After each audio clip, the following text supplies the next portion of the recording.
देखिए, हमारे मिर्जापुर कॉन्स्टिट्यूंसी में इस इलाके में हमारे टीएमसी पार्टी के तरफ से, टीएमसी का महामती मानस के सरकार की तरफ से तरक्की का काम हो रहा है, डेवलपमेंट के काम हो रहा है। यहाँ मिर्जापुर सुपर स्पेशलिटी हॉस्पिटल में 368 बेड का हॉस्पिटल चालू हुआ। यहाँ हर किस्म का इलाज होता है। यहाँ नजर मूल्य दवा की दुकान भी खुला गया है, जिससे पब्लिक को 100 रुपये का दवा सिर्फ 27 रुपये में मिलता है। इसके अलावा यहाँ फायर ब्रिगेड स्टेशन हमारा एमपी अभिषेक बनर्जी ने चालू करवा दिया।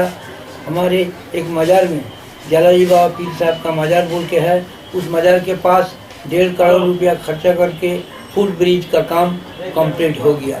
इसके अलावा एमपी का दिया हुआ रुपया से यहाँ बहुत सा रास्ता, ड्रेन और कालभाट बहुत कुछ बना है और भी बन रहा है।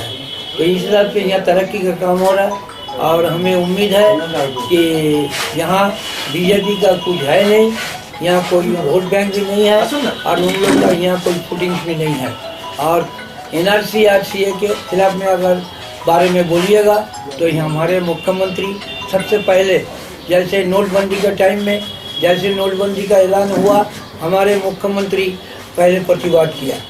जीएसटी के मामले में भी पहले उन्होंने प्रतिवाद किया और सीए एनआरसी के बारे में, इसके खिलाफ में सबसे पहले हमारे मुख्यमंत्री प्रतिवाद छेड़ा और पूरा बंगाल में ये आंदोलन चल रहा है।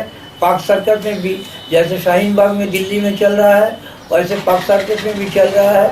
और रानी रासमणी रोड में हमारे तृणमूल कांग्रेस का जो छात्र परिषद और युवक की तरफ से वहाँ भी धरना मंच चल रहा है।